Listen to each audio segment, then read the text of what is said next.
Want to beat your mates at fantasy football? I've got a little secret for you.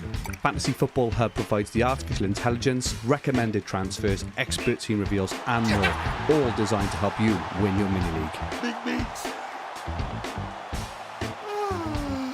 If you don't win your mini league, we'll even refund your membership. Sign up today for 50% off. Terms apply.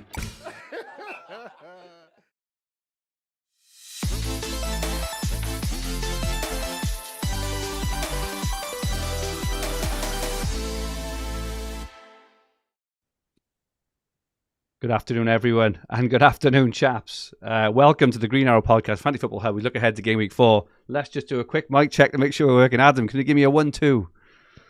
1-2, 1-2. Rich, can you give me a 1-2? 1, 2, 3, 4. Okay, hopefully that all works. My name is Fergie. Adam, fresh back from holidays, shaven-headed, looking rock hard, looking like mixture of Ten Hag, Adam Statham. I love that. How are you, Adam? How was your holiday? And what was your arrow in Game Week 3? Oh, it's fantastic. Thank you. And got a green arrow. So 64 points. I was very, very close to bringing in Sterling, but Postecoglou's press conference and saying Maddison is likely to play made me focus the transfer away from Maddison because I wanted to keep him long term. And I thought, well, in that case, I'll just take the money and switch in Jackson for Watkins. So I like Watkins as a long term option, but I think I could see them scoring similar points. So I thought I'll save the money there. So it could have been better, but 64 is good. It's been a good start to the season. Players that returned for me: Chilwell, Saka, Maddison, who I'm delighted I've picked and stuck with. And it saves me a little bit of a dilemma this week. Rashford, Bruno, and then I had Jackson and Haaland. So yeah, solid week, 64. Teams in an okay position with 2 transfers in the bank. Looked really nice, Adam. Overall rank 329, which is a really good start after Game Week 3. Very, very well played indeed. How was your holiday, by the way? Just very quickly. Excellent. We did a tour of Cornwall. We went to Polperro, St Ives, Newquay, Bude. Incredible. Absolutely loved St Ives. Fell in love with it. So, and I've also got fond memories because I watched Villa beat Everton 4-0 there as well. So, whilst looking at the sea, can't beat that, can you? So, yeah, great, thank you. Superb, lovely stuff. The sound is okay. Apologies for everyone who came on the original stream. Looks like it's all good now. Evo says, I did not recognise Adam. I said I'm sure. I went to a nightclub a few weeks back. I'm sure Adam asked me for ID on the door. He was in his big black jacket. He looks absolutely solid. To be fair, I've only taken a few hairs off. My forehead couldn't have gone much further backwards. So it's. I said, mate, you've turned into not me. Much difference. Upside down, Ed. Now, mate, me and you, where you have the hair on the bottom and nothing on top. So, Rich. By this time next season, Rich, you'll be the same as well. We'll all look like. Well, I'm overdue a trip to the barbers, as you can see. It's looking a bit shabby on top for me. So I might go for the Adam Hopcroft tomorrow. Just walk into the barbers and say, give us an Adam Hopcroft, and we'll see what they do. Now you're getting very strong on the Barnet front, Rich. Wow. So that's good. I'm very jealous. Rich, great to have you back. How are you, and what colour was your arrow in Game Week 3? Well, I got a green. It wasn't as good a week as some. I think 54. But yeah, kept faith with the United boys and the Arsenal guys, and 3 out of 4 of them came in with some points. So I think we were right to be patient there. My transfer was also Nicholas Jackson. He scored a goal again. Obviously Sterling or Gusto were better moves, but happy to have gotten rid of João Pedro when he was benched again. So nothing wrong with the transfer. Got a green arrow about 750k.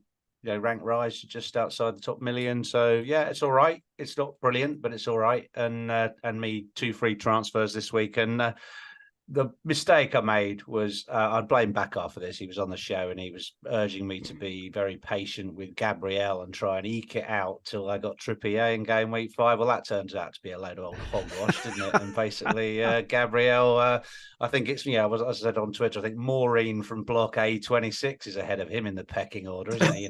So he's about 19th choice in the Arsenal lineup at the moment. So a lot of people that were very fortunate. I think a lot. I say a lot. A lot of got engaged accounts I know got either Udogie or Gusto off the bench, didn't they? Which was very fortunate. Let's say absolutely.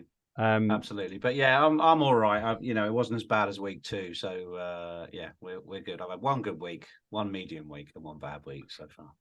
FPL Sprint Finish says it said we look like a squirrel stuck between two baps. We look like a squirrel sandwich on the screen, chaps. You can't see it, but Rich is in the middle. So we look like a squirrel sandwich, he says, which is good. Which is good. My friend Morrow's in as well. He says, I've got Andrew watching. He's trying to get him into FPL. He's loving the show, but he said it was better when it was on mute. Thanks for that, Morrow. Really appreciate that. He said he can't wait for the racing at Cheltenham in November. Can't wait for that either. Quickly on to my team. Had a very good week, 65 -4, but I am going to get the violin out for myself as I go through my story of woe of how I managed to somehow bench Udogie. So on the pod last week, those who listened will know that I had the exact money to do João Pedro to Jackson, and I was planning it. We did the pod with Rich and Bakar. This was my plan. I wasn't sure what else to kind of do there, -4 or -8, because I had Maddison, and at that moment, it looked like he wasn't going to play. Doubt, wasn't he? He was a big doubt. So we had all kinds of plans in my mind. But one thing I knew I wanted to do was go Pedro to Jackson. That was one move I knew I wanted to do regardless of anything else. So I went upstairs. I lied on my bed. I think I was watching TV or something. I edited the podcast. I put up the audio. And very inadvertently, and I never ever do this, I fell asleep. Right? Fully clothed, which I never do. And I fell asleep. And I woke up about 2:15 in the morning. And I was like, that moment where you're like, where am I? What's happened? Realised I'd fallen asleep in my clothes. And my first thought, not was for my children's safety, it was, have I missed Nicholas Jackson's price rise? And much to my dismay, I had, which completely balls me up anyway. So the next day I had to think, right, what do I do now? Do I take a hit? Because I really wanted Jackson, and I really wanted to get rid of Pedro, but I needed a hit then. So I had Luke Shaw. So I took Luke Shaw out for Gvardiol for a hit.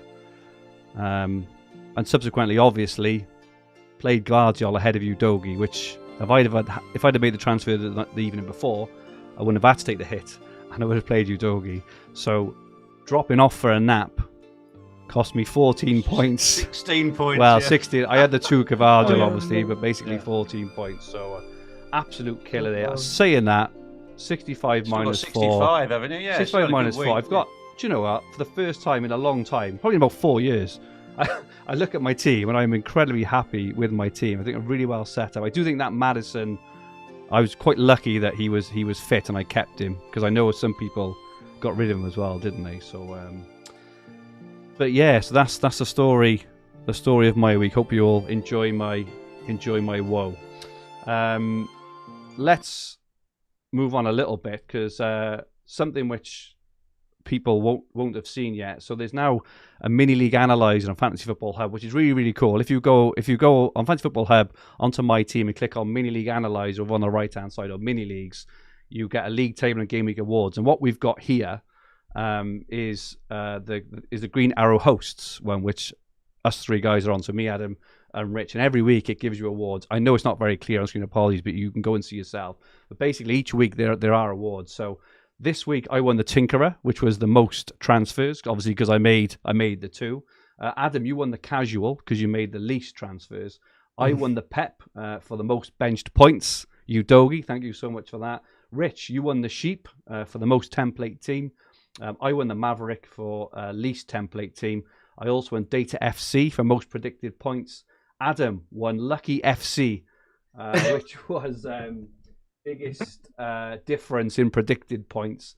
Rich you won Donkey of the Week, which was lowest points of the game week. Adam won Inform FC, most points in the last 5 game weeks. I won the Red Nap, which was most points from transfers. But Adam, you also won Sack the Manager because you had the least points from transfers. So it's really, really good fun. If you haven't seen it, you should go on it. Go on to Fantasy Football Hub, my team, and go on your mini. And this works for all your mini leagues, so you can send it around to your friends and give them certificates. If you drop down, you get certificates as well. So I'm showing Adam's. I'm very pleased to show Adam's Lucky FC up now, because you are a certified Lucky FPL player now, Adam. Lots of people talking about me spaffing myself on a Thursday evening. Well, I should have been doing it. Fergie time means spaffing, even dreaming, and also spaffing my sleep. Yeah, it was a tough time indeed. Do you know the funny thing about it? You woke up at 2:15. You couldn't have been that far past the day. Honestly, it was just price changes. It was like 2:16. I think they changed about 1:30, don't they? And I was no, that's not good.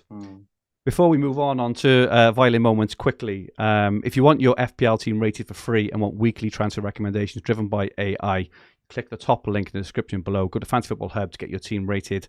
We'll be showing our current teams and ratings later in the show. And if you do join as a full paying member, we're so confident in our tools and AI that we're offering win your FPL mini league or your money back.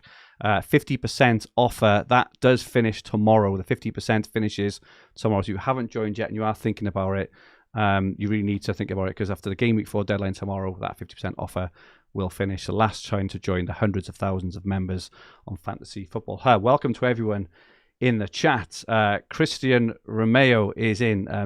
Music of Pogo. Thanks for joining us on this second stream after I buggered up the first one. Jovan is in. Sokan, Alan, 3 Patevra. Helga is in. Christian Lundstrom. Todd Kurska says, waiting patiently for pearls of wisdom. Can't be waiting for me then. Brandon ONG is in. Johnny A. Colin Bugler. Steve Miller says, love you guys. Valder is in.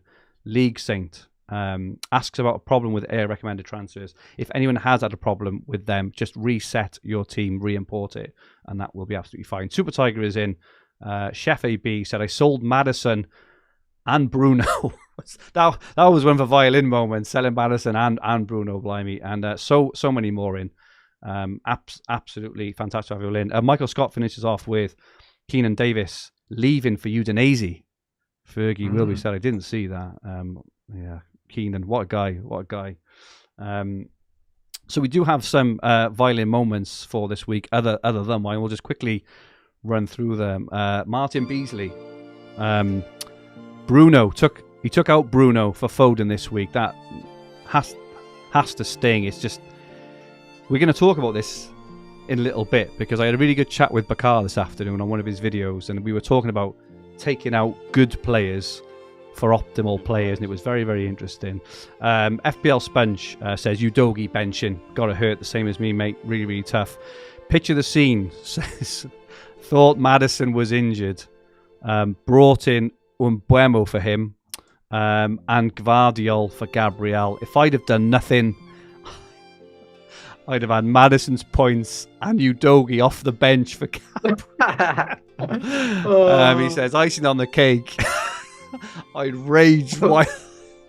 Icing on the cake. I rage wildcarded, and now I have a wild card I didn't really need to activate, but at least I have Madders again. That is a fabulous one. Patrick as well, trying to tell my family to go away so I could get Gusto in for Cabora, getting dragged out into the garden, missing the deadline, burned to transfer, and had Udogi on the bench. So I'm not missed on a few points there.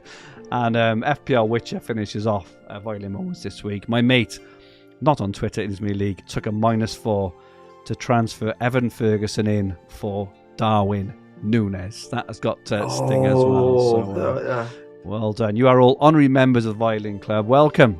Don't forget to send in your submissions every week for a chance to become a member of this very exclusive club. Monkey D Ben says California time zone. Glad I could usually catch my favorite FPL podcast. Absolutely brilliant to have you in. Let us know as well where you're from in the chat, especially if you're from outside the UK. It'd be really good. I know Barry from Washington is in as well. Okay, let's get on with the podcast. Midfield roulettes. Neeraj in the chat actually says best mids up to game week 7. So this is a very, very, very topical subject, which I know all three of us have got a bit of a dilemma over.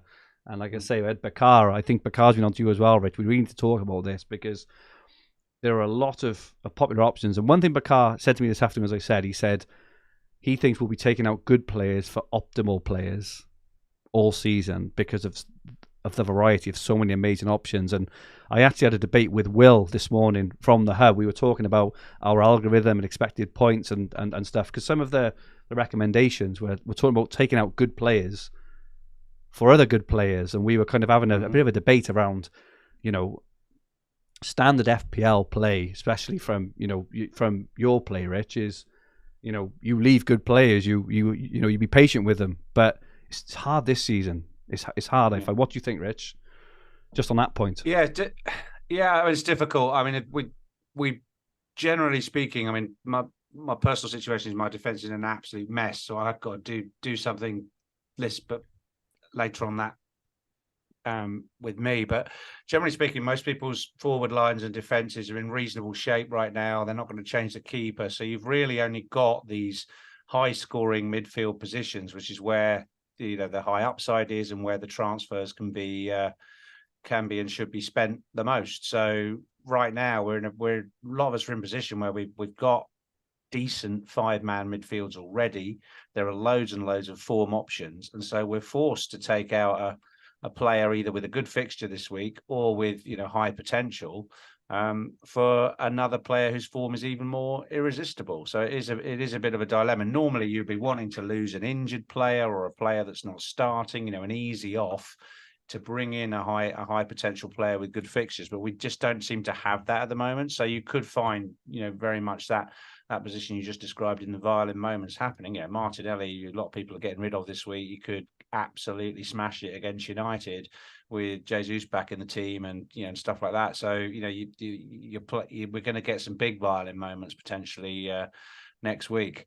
But the guys you got on the screen really are probably the three players that are dominating most people's decision making. Want to add just Mbeumo into this as well, Rich, just as a fourth. Yeah, absolutely. Mbeumo, a lot of people still haven't got Mbeumo. I haven't, and his fixtures are still great, and he's right up the top of the stats and the predicted points charts as well. So yeah, he's definitely in the conversation. But yeah, I haven't made my mind up which of those three to get in, or two of those three to get in possibly. And I'm sure most of the listeners haven't either. So we're gonna talk about them each in turn, and we've got some slight differences of opinion. I think where I am, if I can kick this off, is I'm probably Maddison first. You two both have Maddison already, which I'm very jealous of. There's no way you're going to be getting rid of him. I don't have him, and I would rate him probably the best long-term pick out of the three. Then I would say the next best pick is, for me, and this is where probably I'm going to get argued with, I would say then I'm more interested in Foden, purely because he's got immediately the best fixture, and is very likely to start this weekend. But he's absolutely the biggest X minutes risk of the three, and that's the downside. You're never really fully comfortable that he's going to start. So you've got to, when you get him in, you either want a really good first sub, or you want to be lucky for the next sort of 3 or 4 weeks, particularly when City's Champions League fixtures and their big Carabao Cup fixture against Newcastle comes around. That's not good for FPL, those two big teams meeting. You've got a lot of fixture congestion and therefore rotation coming up for City. So I still put Foden second, for this week. And then we've got Sterling. And before we hand over to Adam, I think my reticence on getting Sterling in is as a Chelsea supporter, we've only beaten Luton. Yeah. reasonably convincingly, and he had a great game against Luton and scored 19 points. That's great, but I still don't think Chelsea are even in the top 3 or 4 best teams in the league yet. I think Villa are playing better than Chelsea. I think there's a number of teams that are doing better than us at the moment, and just piling in on a triple up for a team that's just beaten Luton. I want to see a little bit more before I bring in a third asset. So that's my argument for maybe not mandating Sterling into the team. But happy to shut up now and let Adam say just firstly, Rich, where would you rank Umbomo in this as well, in those 4? We need to add him in. I would put him in. I would still personally put him in the behind those 3, because I think all those guys are all sort of really mature, established, playmaker type midfielders. And Burmo is a, I don't know, the penalty taking Tony backup striker who plays for Brentford. Rich, you sound like Adam last year. He was talking about Dom Solanke. I don't mean he's not. I don't mean he's not a good pick. I don't mean he hasn't started the season really well, but he's had two penalties and a tap in. Which is what you want. Which is what you want from your FPL players, of course. But that's let's see if he can continue to do that. I mean, I just I'm not rushing to get him in this week. So he's 4th for me. Okay, very very interesting. Very interesting. So you're going Maddison, Foden, Sterling, Umbomo. That's my 4. Yeah. Okay, Adam, we're really interested to hear your take on all this. Okay. So I'll go through them one by one in no particular order, and then try and rank them, just to to add a bit of suspense. I love it. Let's start with Maddison. I think for me, what's not to like about him? Have you seen the clip with the banter with the Bournemouth fans? Yeah, on the corner with the corner, and he just moves it out. It's just that made me glad I kept him just alone. I just think everything's going through him. He looks so talismanic. I think Son isn't looking quite the same. Neither is Richarlison. So, and even his goal, I've had a few people say it's not like Maddison to make those runs. For Leicester, he was doing those types of runs at times and actually getting in behind. And I just think he's set pieces, he's bonus. And I think personally, there could be a play of keeping Saka, Bruno, and Maddison for the long term, and then rotating 2 midfielders, because I think they're all almost got that talismanic type thing, and I think Saka's stepping up as well. So I really do like Maddison. The only, he occasionally has, injuries, and he suffered obviously with knee injuries and things like that, and that's what the worry, I suppose, was last week. But the fact that he played shows how important he is to Spurs. They didn't play him. He come on towards the end, didn't he, against Fulham? But so I think for me, he's key. And I'm just looking at Spurs fixtures. I like the Burnley game. I like the Sheffield United game. Arsenal away to Derby, so anything could happen. I think Liverpool at home's fine. That's I think good fixture, they don't. Yeah, exactly. Fixture, Luton away, Fulham at home, and I think his fixtures continue. I just think he's someone you can just keep, and I think with potentially alongside Bruno and Saka, just keep them. Though they will return, they're too good. They're so important for their teams, and they've all got avenues to points. Possibly could be on pens. I think it will be Son. Yeah, I do as purely because he took the first penalty in the shootout and he's captain. So I actually think it'll be down to Son who takes. He's taken them before for Spurs as well. When Kane hasn't been there, he's been the number 2. I think there was one actually. There was one where Dele Alli took it and Son was on the pitch. I remember that. I think it was Wolves away last season, but I think it'll be up to Son who takes them. I think that's so. We'll have to. I don't think we can put any weight to penalties with Maddison, but he's got everything else. Great asset. I think just on that as well. It was when Maddison was playing in game week 1. I was just having a bit of scroll on Twitter as you do, and Andy Let's Talk FPL. He said Maddison is just built for FPL, and it really resonated with me. He's like he's always going to score points. Always, because of the way he plays, and score well as well. So yeah, I completely agree with everything you said there, Adam. Mm-hmm. So yeah, I really like Maddison. And Bumo is an interesting one, I think, because I think he had a good pre-season. I think he started the season well. I think the fixtures are good. Will they suit Brentford? Possibly. You're going to get teams that are going to sit back. And Palace did that. And he's most effective on the counter, I think, where there's space. And some of his big hauls, I remember him at Spurs away last season. So that worries me. And they're not going to get penalties every week. And obviously 2 of his returns there. But I think he offers great value for money. The only thing in my head is, given the number of midfielders, I think I quite like Visa or Visa more, or Visa. You know, pronunciation's not my thing. But I think that, yeah, and his stats have been quite consistent, and he's getting a lot of chances. So that's my thoughts on that. But I think he's a solid option, and like I said, good value. And you've got to remember, he's actually the cheapest of the thing. Yes, and he's so that in the point, next bracket down. So he's effectively $1 million cheaper than Maddison, I think, at the moment. So that does make a difference, because it's going to allow further upgrades. Foden, I didn't watch the Newcastle game, but I think by all accounts he was incredible, and I don't doubt that.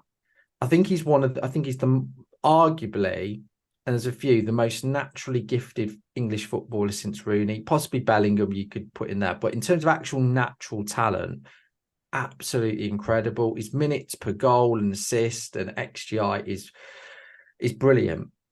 The issue I have with him is that I don't trust him to play all of the matches, irrespective of De Bruyne out, the Matheus Nunes, all that's going to happen. In order to start Foden, who's he going to have to leave out? Will it be one of the defenders? Will it be Bernardo Silva? Will it be Alvarez? They've got the Champions League thrown in as well. Last season, the most matches that Foden played 60 plus minutes in a row is 3. Never played 4. And the thing that worries me, and this is a small thing, but I think we are on, they're all very, very close if you look at expected points. So you have to look at these minor details. The thing that worries me is that he's 23 now. He's clearly got the talent, but Pep has never properly trusted him. And there's a reason for that. He had, actually, when you look at it, like Grealish, for example, you can see Pep completely trusts him. And so I don't know if it's an attitude thing. I don't know if does he not follow tactical instructions? Even in England, actually, if you look at the England team, he's never properly been a consistent figure considering his talent. So that I have nagging doubts about him, and those doubts are enough because I'm going to go and talk about another player now, is Raheem Sterling. I nearly brought him in last week.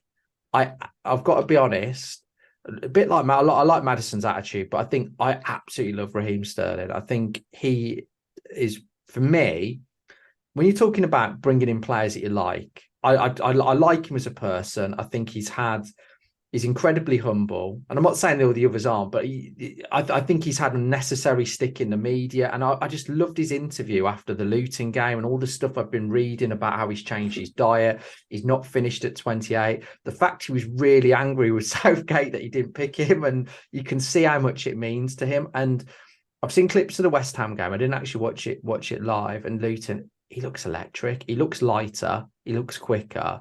He's got FPL pedigree. If I was going to say out of all of these 4 players, which one of them is going to get a hat-trick this weekend, it would be Sterling. It wouldn't be, I'd be confident enough to bet on that. And he was out of sorts last year, but Chelsea were. And I think he's relied upon within this Chelsea team, but I don't think that's a bad thing. Rich's point on the triple up, I sort of get that, because I agree with him on Chelsea. I think there's, you could make a case, are they in the top 8? I mean, probably top 8, but no higher than that. But I'm trying to look at it in individual players, I think, because, so I like Sterling. I don't think you can wait on it. I think if you're going for Sterling, you have to go this week, because then they have 3 out of 4 games away, and the home game's Villa. So I think you have to go this week with Sterling. So what's your 1, 2, 3, 4? Then? Okay, so I'll do it in reverse order. Yeah, I think. Do you know what? I think Force Foden, and as much as it pains me to say, I really like him. If I was going to bring him, I just haven't got that trust with Pep. Okay. And because of the price and penalties, I've put Mbeumo at 3. This is hard. I think I think for longevity, I think Maddison's 1, Sterling 2, but I like both of them, and but I think Maddison is someone you can bring in and leave.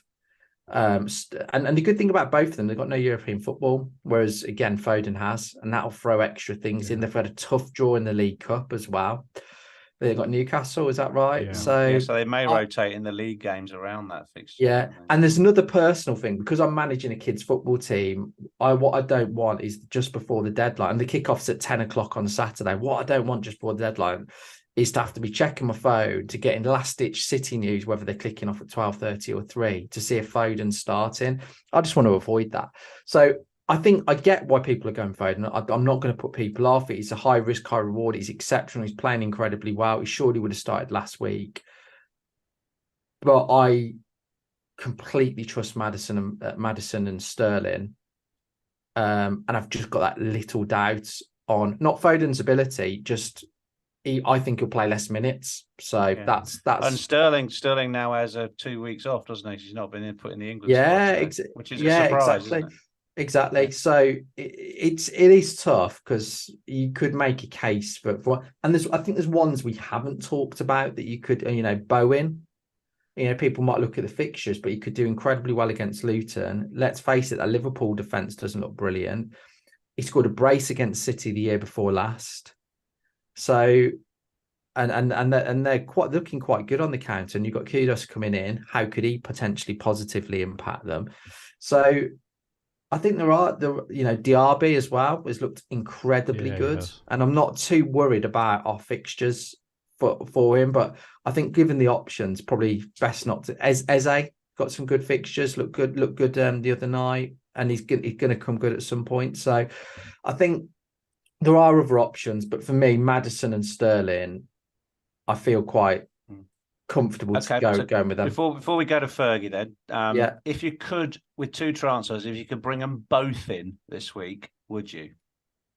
Maddison and Sterling. Depends who you're selling for them free. And who would you be selling? In my case, Martinelli and Mitoma. Yeah, 100%. Yeah, I would. I think I actually advised, and with the Ultra to on the Ultra service to do that move over a defensive move and delay the defensive move for 1 week. Yeah. I just think the upside's there. I think it's exciting. I would do it. And I think the point as well is, like, if you're looking at Martinelli and Mitoma, of course you're going to risk lose. They could come good at any week. I think Martinelli's case, the one saving grace is he'll get rotated at some point with the Champions League. The fixtures are tougher, and I also think he's more expensive as well. So I think there's slight gains that swing it in the other's favour, but he's going to score. He's going to score points. You're going to have that will happen, and I think you almost have to accept getting burned. Interesting. So Fergie, you've listened to a lot there. How would you rate them 1 to 4, having listened to all that? Yeah, I think Foden, for me, even though I think he'll score well this week, I think he could double return this week. But obviously we can't just have everyone every week, right? So it's a long term thing. So I'd probably put Foden at the bottom, just the expected mins. Though I do want to put on the record, I think he'll do really well this week. In terms of the other 3. I don't think I'm quite as hot as on Sterling as you guys, and it's more, we've touched on a couple of things, the upcoming away games and things, but I also think that the Chelsea attack, the way it's configured, still, I think that Luton game did probably exaggerate how good the attack is, and I think Jackson's a really good player. I think the attack will be okay, but I still think there's a bit of work to kind of do there before it really clicks. And this is why my top 2 are Maddison and Bomo personally. I do think Sterling is kind of a 90-minute man as well, but the fact that Bomo, you mentioned the penalties, and I do get not wound up with it, but I do sometimes have problems with non-pen XG as a term, because penalties are a part of the game, and it does massively influence decisions. Saka, we're talking about keeping Saka and Bruno over Rashford and Martinelli. A big part of that because they're penalty takers, and it's a massive part of the game. You don't need like we said this a couple of years ago, I think, Adam, when it was just me and you, but you don't need to have a good game to just suddenly get a penalty out of the blue, and it happens a lot. So I do think penalties are quite important personally. Maddison looks like 90-minute man, wonderful player. So I'm thinking I'd probably say either Maddison or Mbomo first and second for me. I'm not really sure which one. Sterling third and Foden fourth. So this conversation has really helped me actually, because I think I've got Maddison already, and I wasn't sure who to bring in out of Mbomo, Sterling, and Foden. But I think listening to all the arguments and coming to my own conclusions, I think he was setting on Mbomo actually, which is interesting because he was your fourth pick, Rich. Yeah. And the fact that even Colin Bugle in the chat now, right, it says both were dubious penalties. That for me is even more of a reason, because it means dubious penalties are being given, right? It doesn't matter they're dubious or not. Yeah, they're up, aren't they? It doesn't They're matter. well up on the season. If there are going to be penalties, happy days. He's also on set pieces, and Maddison is, and Sterling isn't. And I think that's also a big. And Saka is, Bruno is. I think these little, when you look for like criteria for a player, set pieces, corners, free kicks, you're sometimes going to get goals off these things as well. So there are other reasons why I like Mbomo Maddison as well. I get it, because I think long term, I think Mbomo is the safer pick. I sort of get that. I think Sterling's the more fun pick, and I think that's. I would agree with that. I think he's got higher upside as well. I would agree with that as well. I can't. Again, I agree with all your points, Fergie, particularly on the penalties as well. Completely agree on that.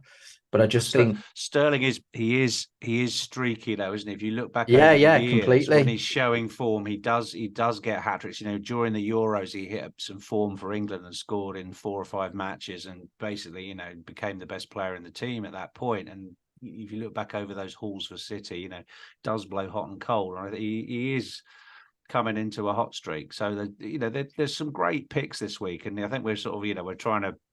All the content's trying to say, "Oh, who's the best?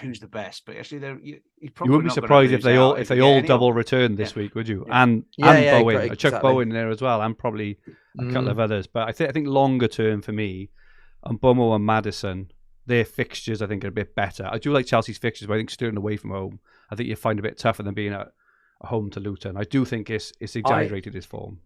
Personally. I think I'd prefer, for context, I think I'd prefer Sterling and Visa to Mbomo and Jackson based on what I've seen.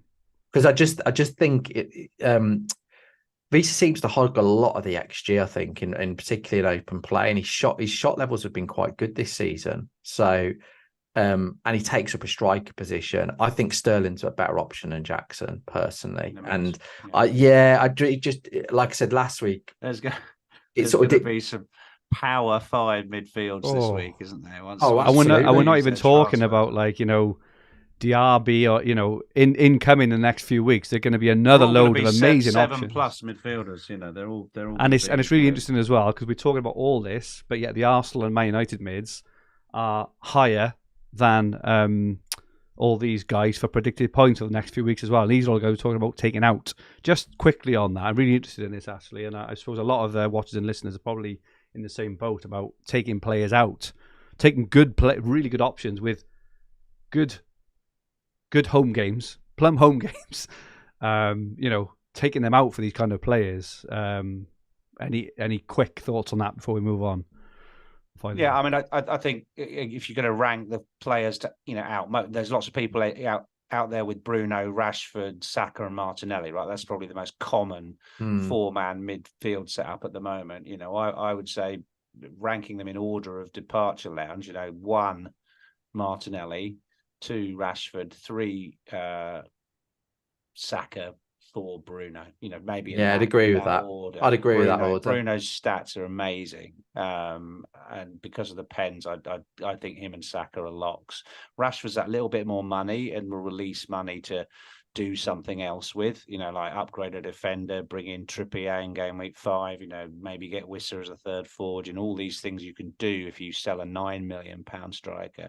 So I'd say Rashford can be sold this week, but now he's gone back out to the left. He just looked a completely different player. They're home to week, Brighton next week, mind. Exactly, and Brighton are all over Brighton the shop with leaky, them, right? So Rashford's a key, really. So it's really about sort of like, who are your offs? If you've got Mitoma, maybe Mitoma's the one to lose in the midfield. So yeah, Martinelli, I think for me, out of those 4 is the one. If you're just bringing one in this week. Anything to add there, Adam? Just on the whole, taking out good players is tough, isn't it?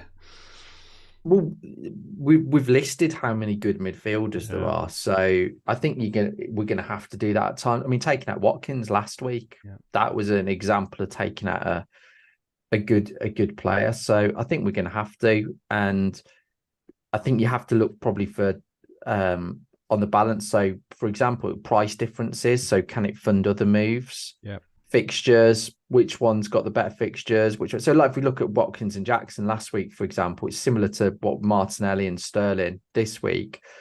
Is that one's more expensive and one's got worse fixtures, and we might rate the assets similarly. So, I think it's worth doing it for those 2 reasons alone. Okay, let's move on, gents. Really good chats. Thanks for that, and hopefully we've helped people who are having similar dilemmas to us as well. Defense at the moment is it's a bit of a nightmare. We had the whole like Stones thing and Gabriel thing and Reece James thing, and it's an absolute mess. It's really, really tough, and so we just thought we'd have a quick chat around our favourite defender picks for the coming week. And Rich, I know this is something quite close to your heart because this is quite close to my heart. Yeah, I mean, there could be other defenses out there that are a bit like mine. So I've not been blessed with the best initial defensive picks this season. So obviously I've still got Gabriel. We went over that at the beginning of the show. Should have sold him last week. Obviously, I hold my hand up that it's like missed 2 games. A lot of narratives out there saying, "Oh, he's bound to come in now. Zinchenko's coming back, and Zinchenko will invert." And Gabriel goes in. Well, Kiwior came in, so who's coming in? Who's coming in next? So yeah, Gabriel's got to go. But also, I put Botman in. Botman got injured in the 81st minute or 86th minute against Liverpool. So he's now a question mark, and he was originally in can I scrape through to game week 5 and then have a Newcastle defender for that run? But if he gets a bad prognosis in the team news tomorrow, then I'm a defender down there as well. And apparently even Baldock is potentially off to AEK Athens as a transfer deadline day transfer. Yeah. Exactly. So I was thinking I was going to be Baldock deep on my bench, but basically, Baldock deep on my bench. That's going to be the name of the episode, Rich. That's going to be the name of the episode. So it's but he might be gone tomorrow. So potentially, I've got 2 defenders left, Chilwell and Estupiñán, and here we are talking about wanting to get 2 midfielders in, and I've got to do something with their defence. I've heard Sheffield United rejected it, but so I don't think. Well, I assume Baldock's staying. I can't remember which pod I was on when I was talking about this, but do you know which international country he represents? Greece. So that's why Athens are interested. Yeah, incredible, isn't it? I think his grandparents or something. But yeah, I was really surprised. I heard that on the radio last week. Greek international George Baldock, but literally the most English name you could ever imagine, couldn't you? But exactly. Anyway, exactly. But yeah, I mean, hopefully, if he is okay and they reject the deal, then he's playing Everton at home, who can't score, can they? So actually, that's not a bad fixture. So it could be. Yeah, I'll risk it and put him in, give him a game, and make those 2 midfield transfers. But it is risky because we've just got zero bench if anything else goes wrong. And we've got international injuries this week, haven't we? Anything could happen there where a player, manager wants to keep a key player out for the international. So, difficult. So therefore, if you have got a bit of a defensive crisis, what are some of the options? So I think you've got a slide up, Fergie. I'm looking at some of the guys on here. Clearly, Trippier is someone that people have got earmarked for game week 5. He's in the foreground of the picture there, 6.5 million. Have you seen Newcastle's Champions League group draw? No, who they got? They have got Paris Saint-Germain, Borussia Dortmund, and AC Milan. So Trippier and Newcastle are going to have a very difficult time of it in Europe. They were in pot 4, weren't they? They're the minnow. That is a heck of a group. But I would say still, even though they're in pot 4 there, I don't know. I still fancy to go through personally. I think there's frailties with all 3 of those teams personally. But hey, yeah, that's a hell of a draw then. So they're not going to be taking it easy in the Champions League. But nevertheless, Trippier's with that run of fixtures for Newcastle is going to be a lot of transfers in. So you could, or I could, bring that transfer forward to this week and just bring him in. So I've at least got 3 defenders. And therefore, I'm sort of getting that transfer back to an extent in game week 5. But I'd need to generate enough cash to do that with the downward move in Rashford to Mbeumo, Rich. Well, that's it. Rashford to Maddison would do it for me. So that would be fine. Who we've got to left? We've got Rico Henry there, I think, on the left hand side. People were shouting him up for an England call up today. And Colwill of Chelsea on the right hand side of Trippier. Both those guys. I think Cole has made the England squad.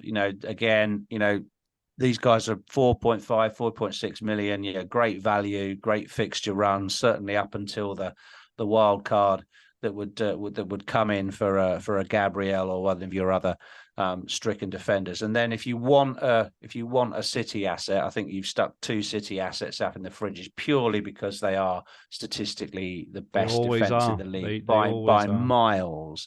Providing you've got some cover. I think we've got Guardiola and is that Akanji at the back there. I'm personally thinking of going for Diaz just for that nailedness for tonight because or tomorrow, because if I'm going to get Maddison and not Foden, I like the idea of getting a City and a Spurs player in, but not doubling up on either. I don't think I'd go Diaz Foden. I don't think I'd go Maddison Udogie. Do you see what I'm saying? I don't think I'd necessarily buy 2 players. I'd rather get a player in from both Spurs and City in this set of moves. So I'm looking at Diaz, but if the budget is lower, the 5 million guys, Guardiola and Akanji are also great value. But we could probably put a few more on here. I mean, what about Matty Cash? Do you think we've missed that boat, or not necessarily? It'll be interesting because Leon Bailey played the week before and actually played in Europe, and he scored in both games. So it was a bit of a surprise that he didn't start. And I know myself and a lot of the other in the Villa group that predict the lineups expected Bailey to start on that right-hand side. So I don't know, actually. I don't know if he's 100% nailed. I mean, he can play right midfield, right wing back and right back. And he's good in the advanced position. I mean, he more from a goal scoring than a creativity threat. He should have scored against Newcastle, which is probably his easiest chance of the season, actually, in the first game. So I think he's an option, but I think given Villa's fixtures, for me, I would wait and see on that. And I think he goes away with Poland in the international break. So I think you can wait and see on Matty Cash. We've obviously got Moreno coming back fairly soon as well. So it'll be interesting. There'll be options at Villa. I think you can give it a couple of weeks before diving in. I think defence is actually harder than midfield in the sense that there's less exciting options. So there haven't been many clean sheets. No. And 3 or 4 per week, isn't it? Yeah, exactly. It's hard to pick them. Exactly. So for me, it just seems more fun to go for players that could score. That's why I like Udogie. I like Chilwell. I like Estupiñán, who are all, and obviously Cash you can put in there as well, who have all done well in expected goal involvement. I think getting a Newcastle defender could be quite good. from game week 5, maybe.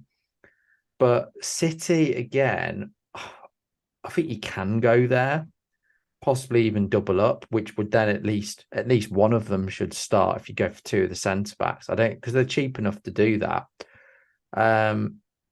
That said, I think they're 2 or 6 pointers, and I can't get excited by that. Whereas a Stupinan could be 1-1-17 with I just think it's more fun. And same with Chilwell. So I prefer, and they're going to play as well, and it just takes away the headache.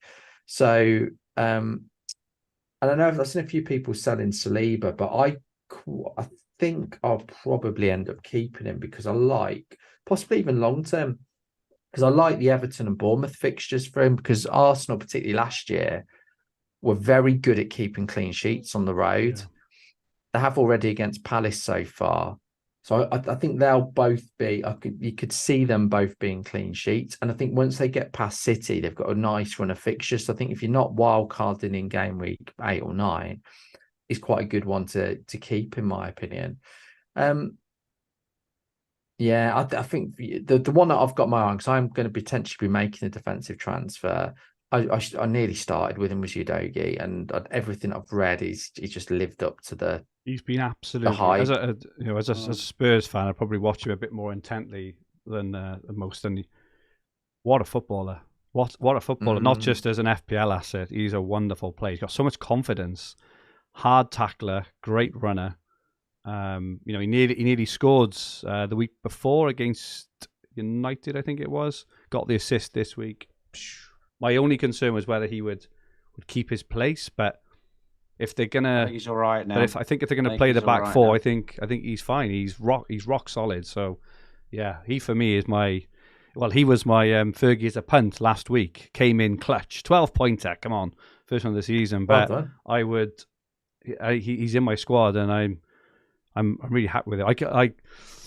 I agree with you, Adam, on the whole upside thing. Like we saw last year, clean sheets are just not really a thing anymore. It used to be clean sheets and attacking return for a bonus. It seems to have reversed at the moment, that you're looking at Estupina and Chilwell as 2 examples, Trent to a lesser one this season, but historically, attacking returns and a clean sheet is a bonus at the moment. So I would definitely err more on the side of going for someone with a bit of upside, certainly. And I think Udogie, Chilwell and Estupina tick all those boxes. Even those Brighton's fixtures are tough. I think the only one I think Newcastle have probably got.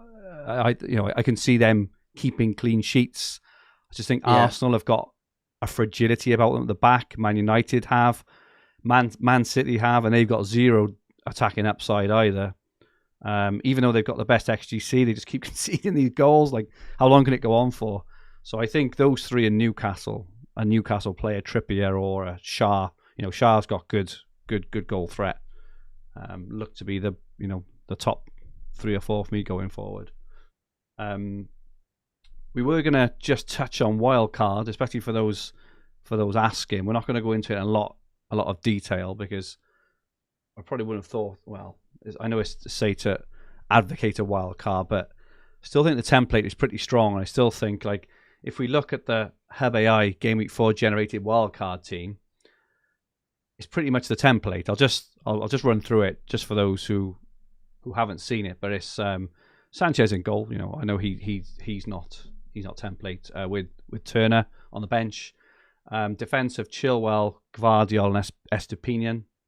Midfield of Rashford, Bruno, Martinelli, Saka, and Foden. And then Haaland and Jackson up front with Botman and Osula and Kabor on the bench. So there's not. So most people can get to that in 2 or 3 moves. Most people have got that team on it already. Exactly. Yeah. So I think that for one is potentially a reason not to wildcard anyway. But for those who have wildcarded or those thinking of doing it, Alan, can I come to you first? Who would be the kind of first picks on a wildcard for you?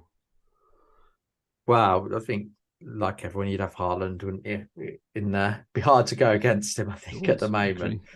I think for me, I think there's certain players that I think I would keep in the spine of my team. So I would have Haaland. I would have, I think, Saka, Bruno, and Maddison are 3 that I would look to keep long term, and they would definitely be in there. Defenders are a bit harder because there isn't anybody that I think you absolutely have to have. I think Chilwell's good short term. Estupiñán, Brighton will, irrespective of how bad they're defended at the moment, they will keep clean sheets at some point based on the possession that they have and all of that. So I think I do like Estupiñán, although the fixtures are tough, so you can make an argument there. But the defenders is the tough one to look at. I think goalkeeper, I'd go with Flecken, based on what I've seen so far. And he's basically Raya version 2, wasn't it? Yeah, exactly. But and then I think then you've got there's loads of options to pick from. But I think that I like that midfield 3 and keeping them constant. And then just moving around my striker and 2 midfielders and possibly a defender for my transfers. Superb. Rich, anything to add? I think, minor things. I'd probably have Areola in there over Turner. I think just because you could play Luton this week, with a wild card, you're always looking to, little edge, smash it in the immediate week. You'd possibly squeeze Bowen in with a view to moving him on, maybe in game week 5, and maybe consider a Trippier in there, for that fixture run for Newcastle, going forwards. You might think on a wild card that because of Estupiñán's fixtures, he's probably worth going without him for a little while in favour of Trippier, just because of the fixture run. So if you have, you'd want to ditch some of those. The AI sort of seems to have retained quite a lot of the game week 1 picks here, because they're coming to the end of their good fixture runs. I'm not sure. Like we know, we've always said about how the game evolves, and if you look at, I'll use Man United as an example. We say we come to the end of their fixture run, so Arsenal away, okay, it's not an easy run, right? But Arsenal defensively haven't been great this season. They haven't looked great. They make mistakes. They're then home to Brighton, who I think Bakar said this afternoon they've got the 14th best XGC this season. Bear in mind the fixtures they've had. They've had really good fixtures as well. And then they're away to, is that Burnley after that? Away to Burnley after that. Like, I don't see the attacking fixtures drying up yet for Man United. Personally. United, after Arsenal, their fixtures from an attacking point of view are brilliant. And that's why I think keeping Rashford and Bruno is a good idea. Yeah. Interesting. FPL Has in the chat says the Hub AI is clearly as good as the Hub price predictions. The price predictions are by far and away proven to be the most accurate. So stick that in your pipe. I think there was a little graph came out today that Hub's ones were most accurate. Underlying stats are the most accurate on the prediction tool as well. So you can also put that in your pipe and smoke that as well. FPL Has. Anyway, I think to kind of add, I just look at that, and we've had a debate around the midfielders, right? Around, you can go for any one of that pool of 8, and you're probably going to do well. I think Isaac is probably someone I wouldn't put him in a wild card team here, but he's someone to keep an eye on. We're still not sure how Europe are going to affect teams like Newcastle, Brighton, Villa as well. All these teams haven't been in these sorts of competitions for quite a while. We don't know how teams are going to rotate and things. So, but yeah, I'm glad I held off. Instantly, FPL Rubber Ducky in the chat says, "I wildcard team nothing like this, and I love it." Fair enough. I mean, you could pick especially if you could pick a completely different 5. You could have Maddison, Sterling, Bowen, and another 2 and be perfectly happy, couldn't you? So. But yeah, interesting first chat there. We'll definitely have a look at a wildcard team most weeks between now and just on the longer term horizon. When would you say you're likely to wildcard, both of you?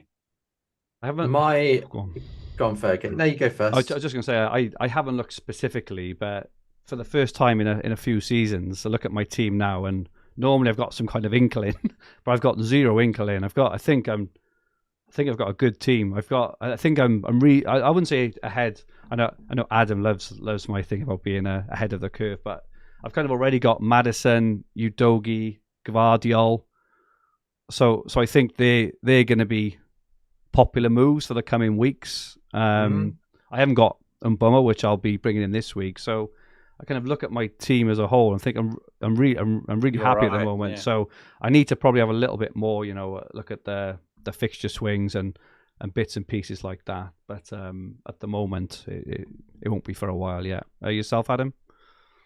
Yeah, I think one opportunity could be the next international break. So after game week 8, before game week 9. And there are some fixture swings in there. I think Liverpool's fixtures get better. Villa's fixtures get better. So I think there could be some opportunities with it to wildcard at that point. But I think if I can, I want to try. I mean, I think that is an option to do it. And I think as we get closer, I'll know whether I'm going to be doing it then or not. But I'd prefer, if I could, to delay it for as long as possible. Because unlike last season, we haven't got a reset. No. Yeah, we haven't got a reset. No. And I think that I think if I can keep it longer, and it could be as well, the longer you keep it. I mean, the other option is towards, I think you have to be used by game week 19 or whenever it has to be used by. But Man City and Brentford blank in game week 18, is it? So there's opportunities around that as well, potentially dead ending and has Haaland gone up in price yet? I don't think he has he? Close. He's close. He's been close last day or two, yeah. Yeah, but okay. But he's pretty much everyone owns him anyway. So if you don't own Haaland, you'd imagine you're not that engaged with the game, so you're probably not going to buy him anyway, are you? So I don't know. I think the two ones I'm thinking at the moment is game week 9 after the international break. You're using the international break to wildcard because it gives me 2 weeks of doing something, and the alternative is trying to get as close to game week 18, 19. Push it, and then set yourself up for those sort of game week 20 onwards fixtures, and then that allows the second wildcard to come in for all the probable doubles all and the blanks. chips. Exactly that. So what I don't want to do is I want to try and strengthen my squad in the coming weeks, so I don't have to do like a panic wildcard. I'd rather wildcard from a position of strength to attack a fixture turn, rather than my squad be decimated by injuries or poor planning. That's the plan anyway. That's it. How about yourself, Rich? Any early thoughts? I think obviously I've got to keep an eye on this threadbare defence, because I think it has been a common theme that people have gone with very thin benches this season. That seems really, really common. And I normally play with quite a strong bench, but I haven't. I've got the Bama in the 4.5 position. I've got a potentially transferable Baldock, and I've got injuries, so I haven't got a bench, at the moment. I haven't got anybody is out, with an international injury or there's a surprise omission. I haven't got anybody to come in. So you don't want to be dropping points and fielding 9 or 10 players. So that can push you into a wild card if you're too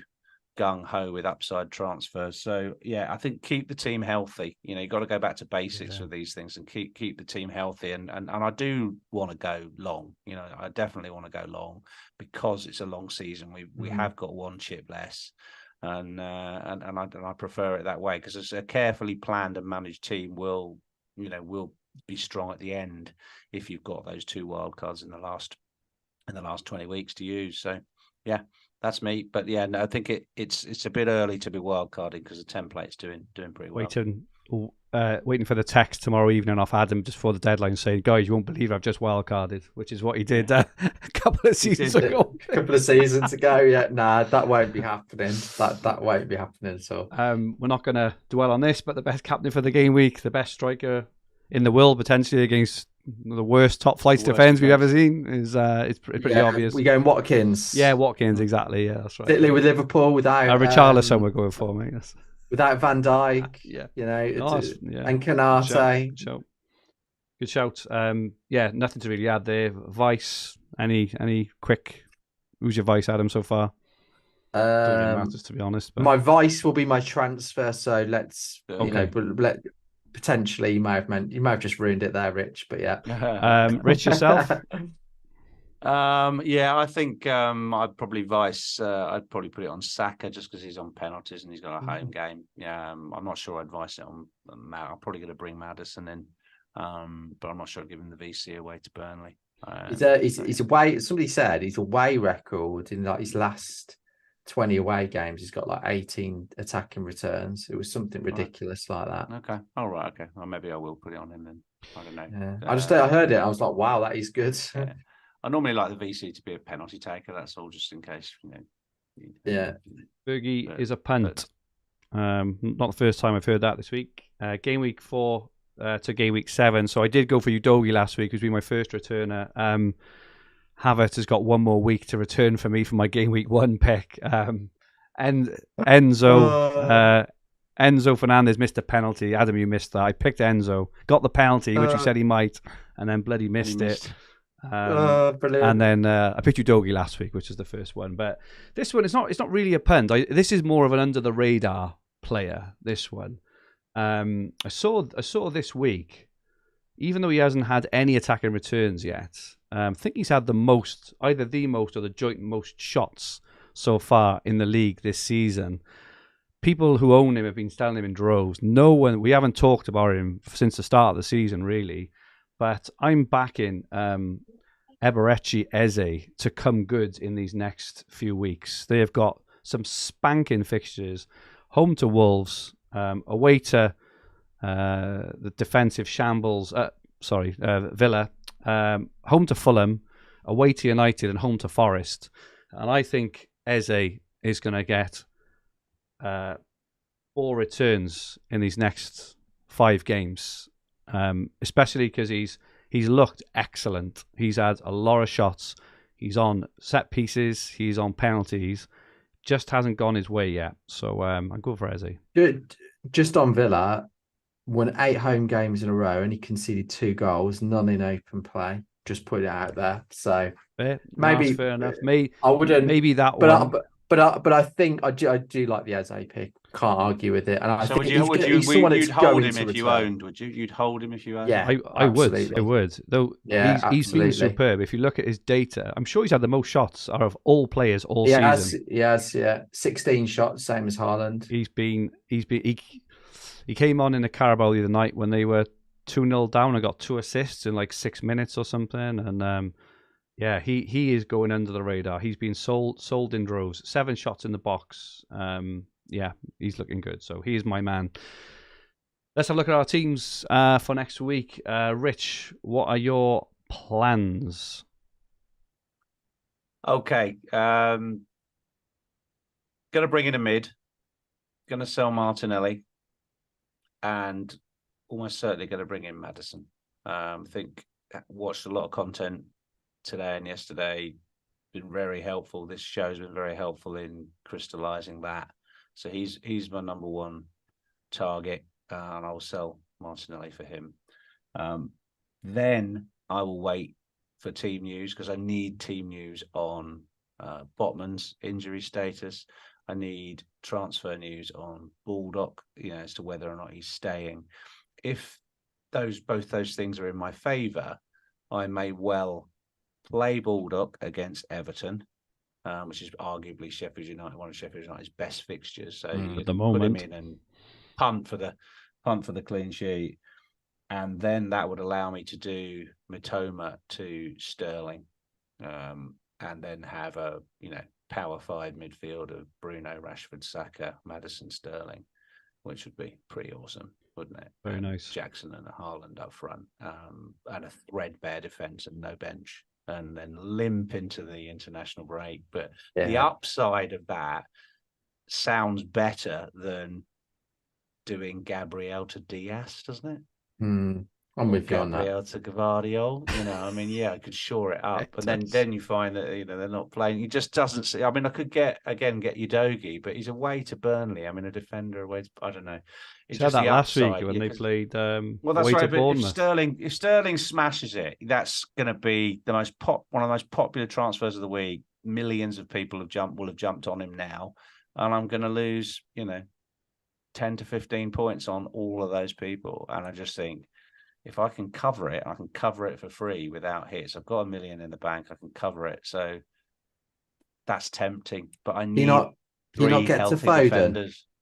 Yeah, I could do any combination of the 3. I could do Foden and Maddison as well. and leave Sterling out. So yeah, could do that as well. Just really, that's almost like a free hit, isn't it, this week if I did that? Yeah. So, I think fingers crossed you get good news on the defence. Yeah, but I don't really think Mitoma's done that much wrong. Brighton is still putting up the highest attacking XG. He's still incredibly attacking. Again, that's another one of these examples of someone you could sell who could absolutely smash it. And people are saying, "Oh, get off Brighton because of their fixtures," but there's nothing wrong with their attacking play. They're going to carry on. You're absolutely right. There's nothing wrong with it. But is there anyone better? That's that. Is there anyone with higher upside? And I think Mitoma's absolutely fine. I think he'll do well. He'll cause some of the best teams problems. But then you've got some of the best players in the league with easier fixtures. He also doesn't have the set pieces either, which is a fairly big thing. He's not going to get that, just the corner, or anything like that. Adam. Sorry, just for completeness, Rich, your AI recommended transfers this week. They recommended Turner to Sanchez and Gabriel to Gvardiol. Very not very upside picks, that's for not sure. Particularly exciting moves, but good, solid long-term picks, which is what the AI obviously looks at. Adam, do you want to talk us through your plans for the week? Yeah, my plans haven't changed actually from the start of the week. It is I'm probably going to take out Baldock to Udogie, and with the other transfer I'm going to do Martinelli to Sterling. I think I'm set on them, barring any team news leaks or injuries. I think I'm fairly happy with that. And I think if I don't do those moves, based on with everything being okay and know the things, then something's got in my head that shouldn't, because I feel quite confident with those moves that I'm making them for the right reasons rather. 97% team rating there, Adam. Very nice. Habai recommends Baldock to Gvardiol and Martinelli to Foden. Just so you know. Okay. Well, fair shout again with what we've been talking about. There's so many options. I tell you what's fantastic about this season so far is the amount of variety of players we can pick from and the amount of different teams. Exactly. It's absolutely fantastic. It's so exciting. My team, 99% team rating without a transfer used. Wow, roll it into the break then, Fergie. Roll it. I do have Pickford in goal, which is not, it's not the most exciting, but Sheffield United this week. I do have Turner for next week, home to Burnley, but I'm going to have to make a keeper transfer, sadly, at some point. There. Chilwell, so at the moment, this is what the hub has optimized my team to be. Chilwell, Gvardiol, and Estepinian. It does say to put Udogie on the bench away to Burnley at the moment. Bruno, Martinelli, Rashford, Saka, and Maddison, Haaland and Jackson. So I think my transfer this week, I'm a bit nervous of doing it, but I think I'm going to do Martinelli to Mbomo. I'm not convinced though at all. I'd say I'm thinking of saving. I am thinking of saving. I think if you're not convinced, you've got an incredible first sub if you do put Udogie on the bench. Yeah, you're going to want those 2 frees in a couple of weeks' time, aren't you? But I think you're in an envious position where your squad's quite good. Most people won't be coming out of the international break with 2 frees. So this whole thing about this midfield. This, like, Martinelli's up against United, who have just lost Varane as well. Yeah, they haven't got Shaw. They're just all over the place defensively. You're going to be playing like me, or Adam. It makes a change, doesn't it, Rich? Taking a hit or a -8 or something, and we've got to use baffle our transfers this week just to keep the team together. The reality is, I know he hasn't been great, but I don't think Martin isn't going to blank forever, and I wouldn't be surprised if he does well this weekend. I think if you've got doubts, like it sounds like you potentially have, I would save it. I think if you feel really strongly about Mbomo, go for it. But I think if you've got doubts, I think I'm just a bit more, I wouldn't say scared of him, but he's every time I watch him, he looks like he's going to score. He should have scored more. He missed an absolute sitter in game week 1 as well. He hit open goal from over the. He hit an open goal 6 yards out over the bar in game week 1 as well. I forget that. Bournemouth at home, isn't it? Yeah. Is that what they got? No, Or I could just go to Sterling for a bit of a one. Well, it's not even a 1 weeker, is it? He's a good option going forward. Or I could just stick with Martinelli. I'm just not really not sure what. I'm really stuck. It's doing my head in. If in doubt, do now. I know, but I could go for Sterling or Mbeumo this week. Don't know. It's just something to think about. But it's a nice position to be in, I would say. Very envious. And I know, Rich, because normally I'm looking at you like you're looking at me now. Yeah, it is. It's that Spider-Man meme. Yeah, that's exactly. the one. Yeah, indeed. Yeah. And my recommended transfer again, it really likes Foden, which for the next few games they've got Fulham and Forest at home in the next 3. So Martinelli to Foden is what it's telling me to do. I think with that, again, this is what I love about the Hub AI. It's the data is telling all of us to sell Martinelli this week, and that's what might push me over the edge to make the transfer I want to make. It's not just us 3. Does it say to do it? Sorry, or does it recommend you say? It recommends I do the transfer. It doesn't recommend save. It recommends I do this transfer to Foden. But it's looking at it looks the horizon of 5 weeks. But these next 3 are superb. But I do have the expect mins thing. But Foden, Sterling, Maddison, and Boa, as we talked about, and Boa, and we didn't touch on it earlier. I do agree with your point on Visser. But also what we're seeing is this is coming off at 65, 70 minutes as well. And Bummo's going up top for the last half an hour. So, yeah, I'm not sure. I think I'm currently edging towards going to Mbeumo because I think it's one of those, if I didn't do it, it would do my head in. That's what helps me make decisions is how would I feel. So if Martinelli did well, but I brought Mbeumo, I wouldn't feel too bad, I don't think. Whereas the other way, if I missed it, they hurt, don't they, when you were planning on doing something and you didn't. But anyway, good stuff. Just quickly, if you enjoy our content, the Football Content Awards are back for 2023. If you would like to nominate us for Best Video or Podcast in the Fantasy Football category, please go to the link in the description below. Any nominations are gratefully received. And while you are there, if you enjoy our team reveals and articles, you can also nominate Fantasy Football Hub for Best Editorial in Fantasy Football. Ollie and George, our editorial team, do an absolutely wonderful job. So we really appreciate it if you did. Thank you very much in advance. Finally, just a reminder to get your own team rated for free using the top link in the description below. Let us know your ratings in the comments if you do. Mine was just 99% with a transfer to go still. Not that I'm chipper about it at all. For those who want that bit more, such as recommended transfers, Hopta Stats, points predictions, expert team reveals, included ones off Rich every week, dedicated WhatsApp groups, and so much more, you can sign up to one of our paid services, which currently has 50% off all annual packages. We're so confident in the product. If you don't win your specified mini league, we'll give you your money back at the end of the season. Terms and conditions apply. There's never been a better time insurance at the Hub, but the 50% offer is stopping after the Game Week 4 deadline. So you have roughly 24 hours to do that. We also have a Discord server. The link below again in the description, absolutely free. There's over 3,000 people in there now. Come in and chat everything fantasy football. You can use the Hub tools in there as well. It's absolutely free. And that is it from us for this week. Thank you so much to everyone who joined in the chat. Those who watch it back and those listening on the podcast version, your support, as usual, is very, very much appreciated. Just looking at some of the chat.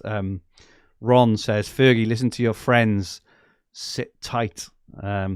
Column says, if you think Visser falls over in the box again, then get Mbeumo. Chat Sport says Man United are average at best. Dan says Fergie, do Rashford to ex midfielder, bench Bruno, and play Udogie. I think Dan is. Dan's been. Yeah, no, I certainly won't be doing that. I do think Arsenal are quite fragile at the back, personally. Adam, thank you so much for joining us. Where can people get hold of you? On Twitter at Hopta Stats. Lovely stuff. And Rich, thank you so much. Where can people get hold of you? Rich Clarke FPL on Twitter as well. My Twitter handle is at FFH_Fergie. Make sure you drop us all a follow as well as at FFH_HQ. So this podcast and video will be in the Fantasy Football Hub YouTube channel with the podcast versions available on all major podcast platforms. If you like what you watched, please press the like button. Come on, just go and press like. It takes a millisecond.